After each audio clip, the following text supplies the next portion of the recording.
ఈరోజు మనం ఒక అద్భుతమైన టాపిక్ గురించి మాట్లాడుకోబోతున్నాం. ఒకసారి ఇక్కడ స్క్రీన్ మీద కనిపిస్తున్న ఈ 2 రకాల కణాలను గమనించండి. ఎడమవైపు ఉన్నది వృక్ష కణం అయితే, కుడివైపు ఉన్నది జంతు కణం. చూడ్డానికి 2 వేర్వేరుగా ఉన్న ఈ రెండిటి మధ్య ఒక అద్భుతమైన, చాలా ముఖ్యమైన కామన్ పాయింట్ ఉంది. అదేంటో తెలుసా? రెండిటిలోనూ కేంద్రకం ఉండటం. కేంద్రకం అంటే న్యూక్లియస్. అవును. వృక్ష కణాల్లోనూ మరియు జంతు కణాల్లోనూ అంటే దాదాపుగా అన్ని నిజకేంద్రక కణాల్లో కనిపించే ఈ స్పెషల్ కణాంగం పేరే కేంద్రకం. అసలు దీన్ని మొట్టమొదటిగా ఎవరు కనిపెట్టారో తెలుసా?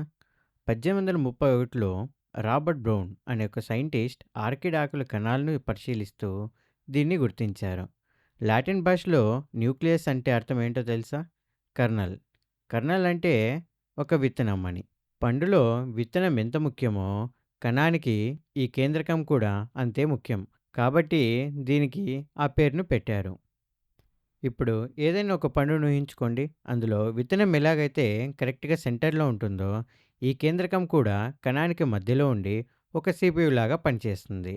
కంప్యూటర్‌కి సీపీయూ ఎలాగో, కణానికి కేంద్రకం కూడా అలా అన్నమాట. సింపుల్‌గా చెప్పాలంటే మనం శాస్త్రీయంగా దీన్ని కణ నియంత్రణ గది అంటే సెల్ కంట్రోల్ రూమ్ అని పిలుస్తారు.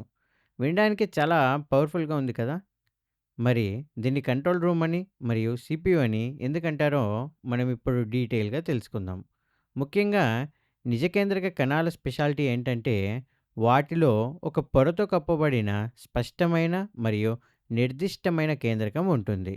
ప్రతి నిజ కేంద్రక కణంలోనూ కనీసం ఒక్క కేంద్రకమైనా ఉంటుంది.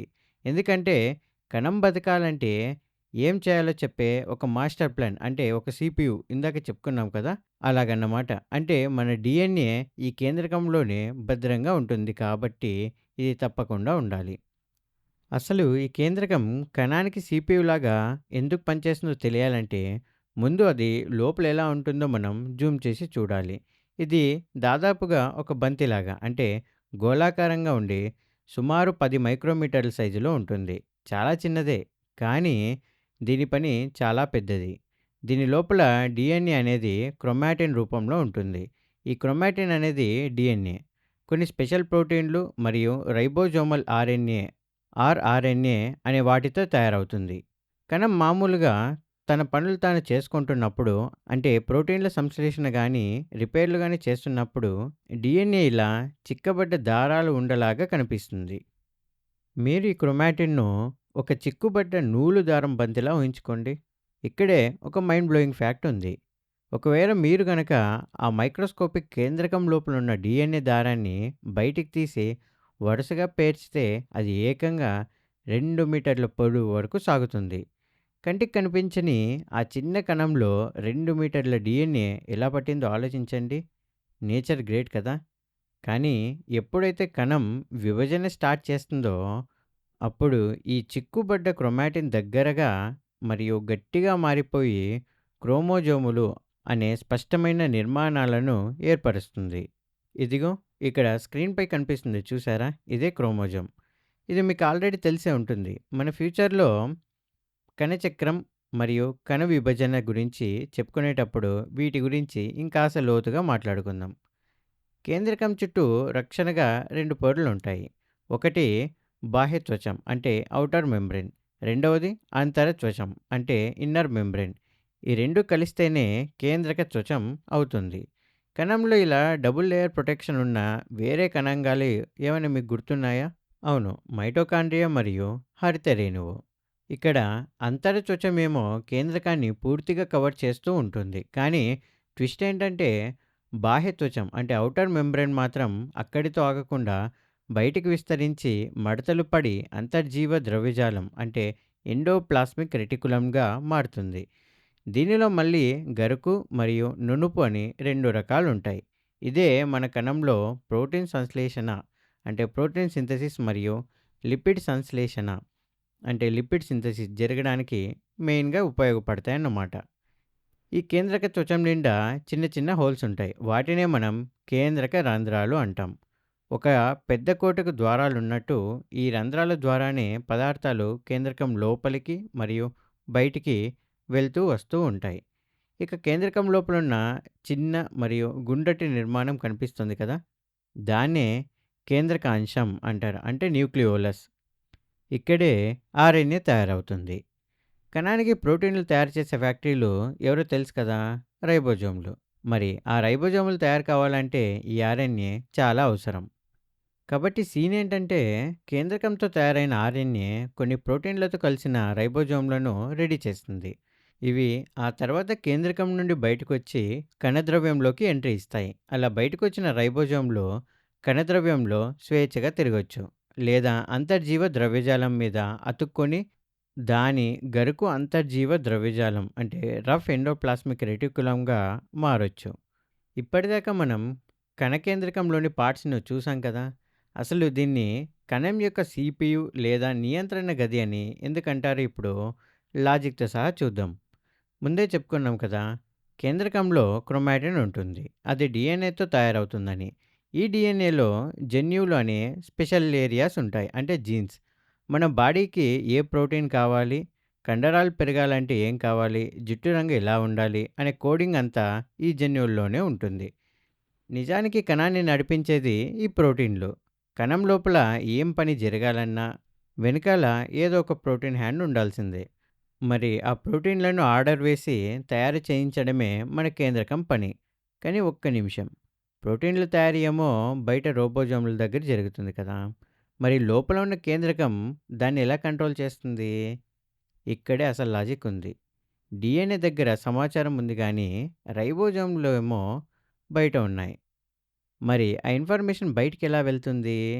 పోనీ డీఎన్ఏనే బయటికెళ్ళొచ్చు కదా! కాదు. డీఎన్ఏ అనేది మన జన్యు పదార్థం. అంటే జెనెటిక్ మెటీరియల్. ఇది చాలా చాలా విలువైనది. దాన్ని కేంద్రకం అని సేఫ్ లాకర్ నుండి బయటికి తీసి మనం రిస్క్ చేయలేం. కాబట్టి బయట ఎంజైమ్స్ వల్ల అది డ్యామేజ్ అయ్యే ప్రమాదం ఉంది.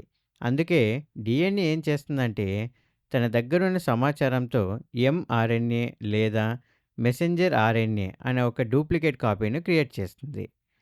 ఈ ఎంఆర్ఎన్ఏ అనేది అచ్చం డీఎన్ఏలో ఉన్న మ్యాటర్‌కు జిరాక్స్ కాపీ లాంటిదన్నమాట. పేరులోనే ఉంది కదా! ఇదొక మెసెంజర్ అంటే దూత. డీఎన్ఏ ఇచ్చిన మెసేజ్‌ని తీసుకొని కేంద్రకం నుండి బయటకొచ్చి రైబోజోముల దగ్గరికెళ్తుంది. అక్కడ ఈ ప్లాన్ ప్రకారం ప్రోటీన్‌లు తయారవుతాయి. చూసారా?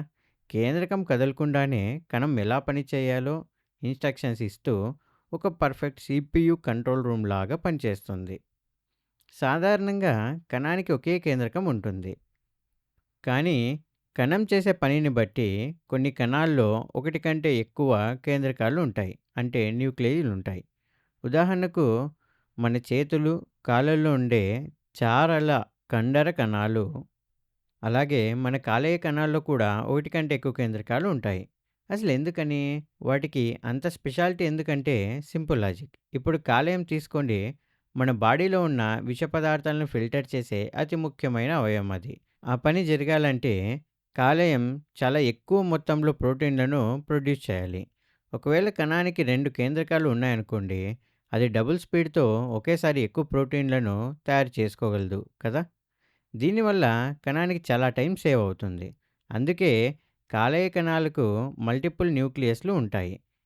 ఇక చారల కండర కణాల సంగతి చూస్తే మనం కదలాలన్నా లేదా పరిగెత్తాలన్నా ఇవి ఎప్పుడూ యాక్టివ్‌గా పనిచేస్తూనే ఉండాలి. అంత పెద్ద కణం మెయింటైన్ అవ్వాలన్నా, లేదా రిపేర్ అవ్వాలన్నా దానికి భారీగా ప్రోటీన్‌లు కావాలి. అందుకే ఎక్కువ ప్రోటీన్‌లు సప్లై చేయడానికి ఈ కండర కణాలు ఎక్కువ సంఖ్యలో కేంద్రకాలను మెయింటైన్ చేస్తాయి. ఇప్పుడు దీనికి పూర్తిగా అపోజిట్ ఎగ్జాంపుల్ చెప్పాలంటే మన రక్తంలో ఉండే పరిపక్వ ఎర్ర రక్త కణాలు అంటే మెచ్యూర్ ఆర్బీసీ వీటిలో అసలు కేంద్రకమే ఉండదు. ఎర్ర రక్త కణాల్లో ఇంకేదైనా మిస్సింగ్ అనిపిస్తోందా? అవును. వీటిలో మైటోకాండ్రియా కూడా ఉండదు. మరి ఎందుకు? కేంద్రకం లేదు, మైటోకాండ్రియా కూడా లేదు. రీజన్ ఏంటి? ఆర్బీసీల మెయిన్ డ్యూటీ బాడీ మొత్తానికి ఆక్సిజన్ సప్లై చేయడం. ఒకవేళ కణం లోపల కేంద్రకం, మైటోకాండ్రియా ఉంటే అవి అనవసరంగా ప్లేస్‌ను ఆక్రమిస్తాయి. దానివల్ల ఆక్సిజన్‌కు ప్లేస్ తగ్గిపోతుంది. అందుకే స్పేస్ మేనేజ్‌మెంట్ కోసం ఎక్కువ ఆక్సిజన్‌ని మోసుకెళ్లడం కోసం ఈ ఎర్ర రక్త కణాలు తమ కేంద్రకాన్ని త్యాగం చేస్తాయన్నమాట. కానీ ఇక్కడొక సందేహం. అసలు కేంద్రకమే లేకపోతే ఈ ఆర్బీసీలు ఎలా విభజన చెందుతాయి? కొత్తవి ఎలా పుడతాయి? అసలు కంట్రోల్ రూమ్ లేకుండా అవి ప్రోటీన్లను ఎలా తయారు చేసుకుంటాయి? దీని గురించి తర్వాత వీడియోలో చెప్పుకుందాం.